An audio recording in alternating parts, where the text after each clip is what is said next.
Halo semuanya, selamat datang di Biro Investigasi. Hari ini kami akan membahas sejarah Prancis, peristiwa yang mengerikan, Blaise yang dipenjara. 23 Mei 1901, Jaksa Agung Mahkamah Agung Prancis menerima surat aneh. Surat itu hanya satu halaman pendek, dengan tulisan tangan coret-coret, dan tidak ada tanda tangan.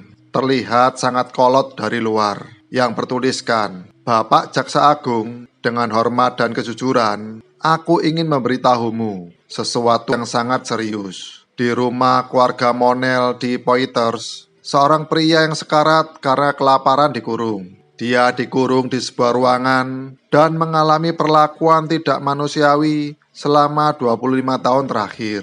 Menghabiskan hari dengan kotoran dan kecoak. Berharap kalian bisa menyelamatkannya. Perasaan bingung muncul di benak Jaksa Agung. Dia tahu sedikit tentang keluarga Monel. Ini adalah masyarakat kelas atas di Prancis. Keluarga bangsawan yang cukup terkenal. Bu Monel, kepala keluarga, adalah anggota keluarga Poitiers. Seluruh kota Poitiers dinamai berdasarkan nama keluarga ini. Dia juga seorang filantropis terkenal. Melalui kontribusi kepada orang miskin, mendapatkan rasa hormat dari banyak orang. Marcel, putra keluarga, sama-sama berbakat. Tidak hanya dia seorang pengacara yang hebat, dia juga menjabat sebagai wakil wali kota Poitiers. Bagaimana bisa keluarga dengan reputasi yang bersih seperti itu mendapatkan pengalaman begitu kejam? Jaksa Agung sangat skeptis tentang keaslian surat, tetapi di luar tanggung jawab pekerjaan, dia masih memutuskan untuk melepaskan tekanan dari surat itu dan menyerahkannya ke kantor polisi di Poitiers. Beberapa petugas polisi tiba di tempat kejadian pada pagi hari berikutnya. Usai mengutarakan niatnya kepada keluarga Monel, ia langsung mendapat tantangan sengit dari pihak lain. Mereka pikir itu jelas fitnah jahat. Tidak ada hal seperti ini di rumahnya sendiri. Karena putus asa, polisi memaksa masuk ke rumah untuk mencari. Berjam-jam berlalu dan tidak ada yang ditemukan di tempat kejadian. Di saat mereka bersiap untuk pergi dengan permintaan maaf, seorang petugas polisi tiba-tiba menemukan loteng terkunci di tempat paling terpencil di ruangan itu. Tidak ada gerakan di dalam, tetapi ada bau samar yang keluar. Memikirkan deskripsi mengerikan dalam surat pelapor, dan polisi mengabaikan keberatan ibu dan anak itu. Segera menghancurkan kunci pintu dan membuka pintu.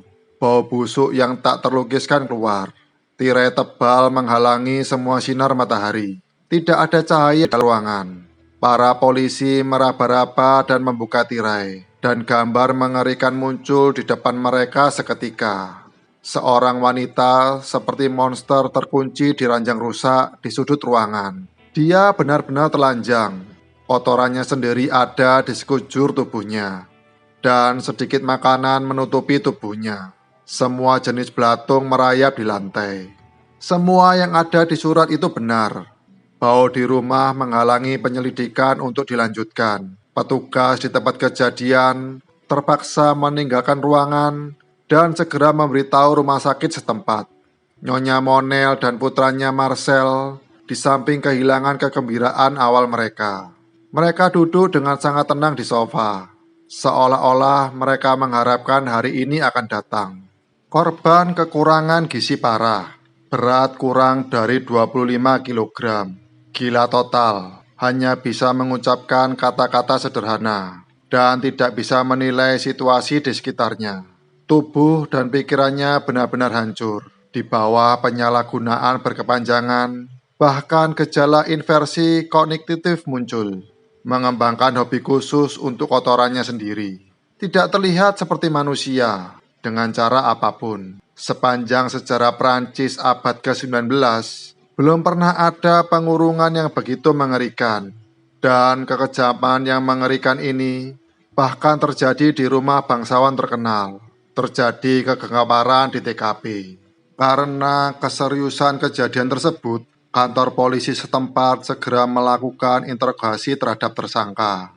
Dalam pengakuan yang terbata-bata, Kebenaran yang lebih tragis dan menakutkan daripada yang dibayangkan orang perlahan muncul. Orang yang dikurung itu bernama Blanche Monel. Ini adalah putri bungsu dari keluarga Monel yang hilang 25 tahun yang lalu. Dari akhir abad ke-19 hingga awal abad ke-20, negara-negara Eropa mengantarkan zaman keemasan. Akumulasi kekayaan yang cepat di kelas atas semakin memperburuk pembagian kelas.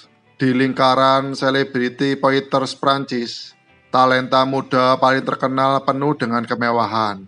Di antara talenta muda paling terkenal, ini adalah putri bungsu dari keluarga Monel, Blanche. Ini adalah gadis yang dicintai oleh ribuan orang. Dia cantik dalam penampilan, elegan dalam berbicara, dan tidak memiliki kesombongan dari keluarga bangsawan. Semua ini telah membuat banyak anak muda terpesona olehnya. Pengagum Blanche bertambah seiring bertambahnya usia. Tetapi Monel memiliki aturan yang ketat, apalagi setelah kematian ayah. Ibu yang kuat mengendalikan segalanya dalam keluarga.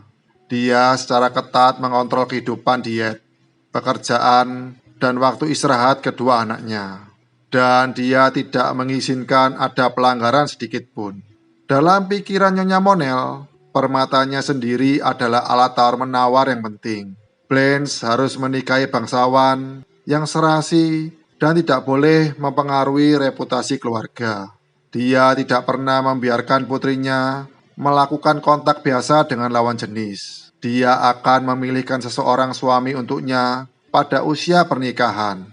Tetapi apa yang tidak diharapkan Nyonya Monel adalah bahwa meskipun Blanche tidak mewarisi kekuatan ibunya, dia mewarisi sifat keras kepala dan disiplinnya yang ketat. Sebaliknya, itu membuatnya semakin merindukan cinta yang bebas. Tahun 1874, seorang pengacara bernama Benjamin datang ke kehidupan Blanche secara tidak sengaja. Pengalamannya yang kaya dan kepribadian yang tenang sangat menarik perhatiannya. Keduanya jatuh cinta pada pandangan pertama, dan awal yang indah ini ditakdirkan untuk menjadi awal dari semua tragedi berikutnya. Waktu bahagia hanya berlangsung 2 tahun yang singkat. Hubungan asmara diam-diam ini ditemukan, dan setelah mengetahui lebih lanjut, ia hanyalah seorang anak pengusaha yang bangkrut. Dia menjadi marah, memerintahkan putrinya untuk segera putus dengannya. Tetapi Blanche telah merasakan cinta dan kebebasan kali ini. Dia tidak akan menyerah. Dia dengan tegas menolak permintaan ibunya dan mulai diam-diam terus berkencan dengan kekasihnya. Sering menyelinap keluar kamar pada malam hari.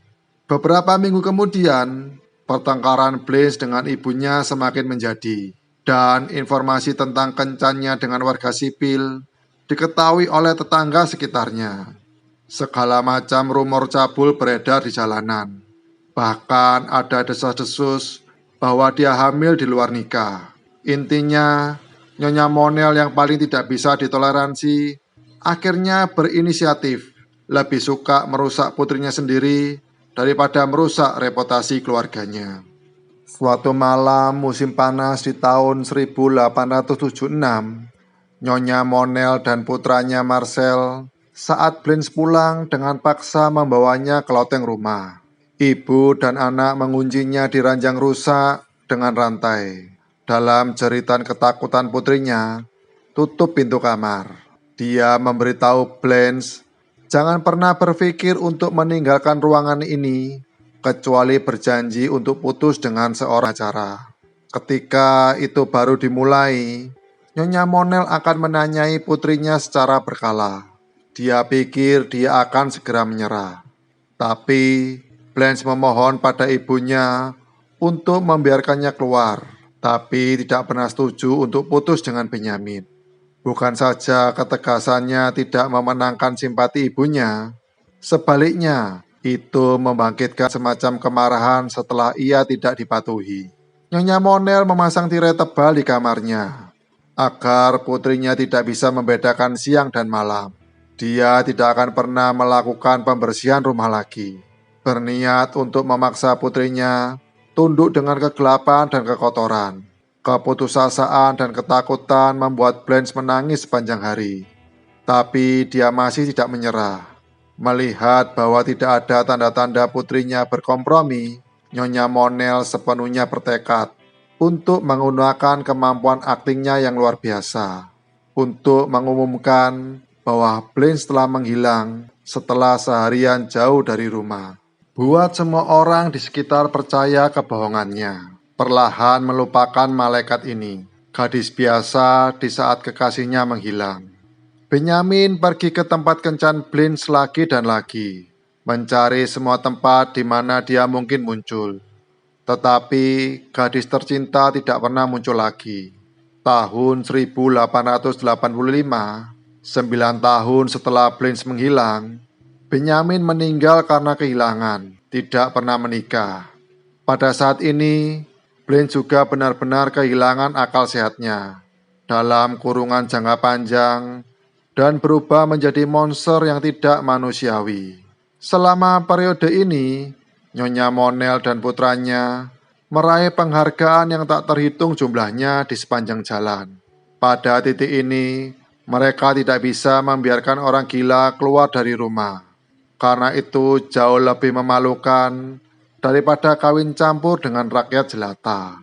25 tahun, 100 musim semi, panas, gugur dan dingin. 9.125 siang dan malam.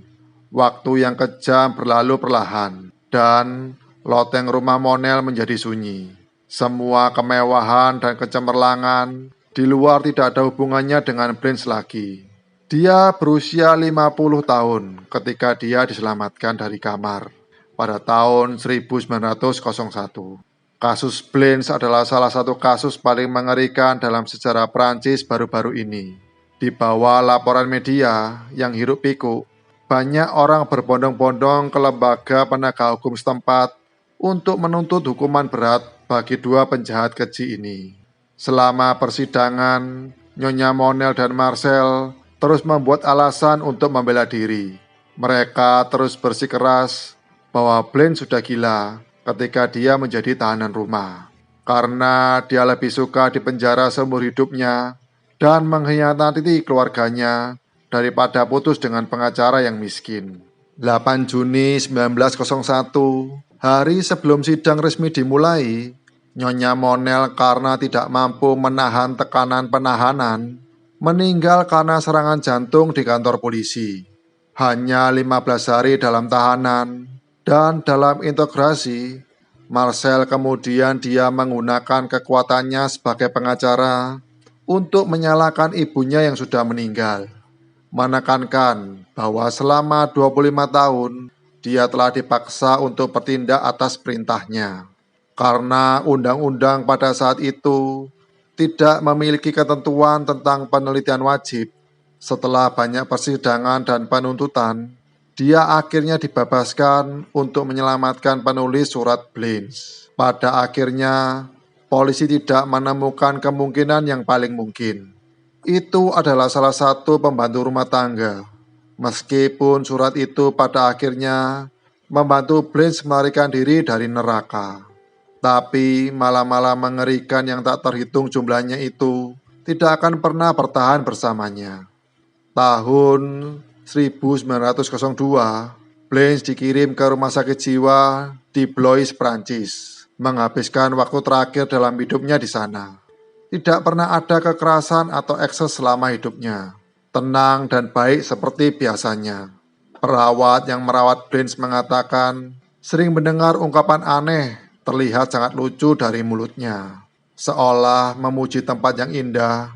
Tidak ada yang tahu apa yang dilihat Blanche. Mungkin sepanjang waktu di pikirannya itu telah dibekukan selamanya 25 tahun yang lalu, di mana dia meringkuk di samping Benyamin tercinta, penuh kegembiraan dan kebahagiaan tanpa kesedihan.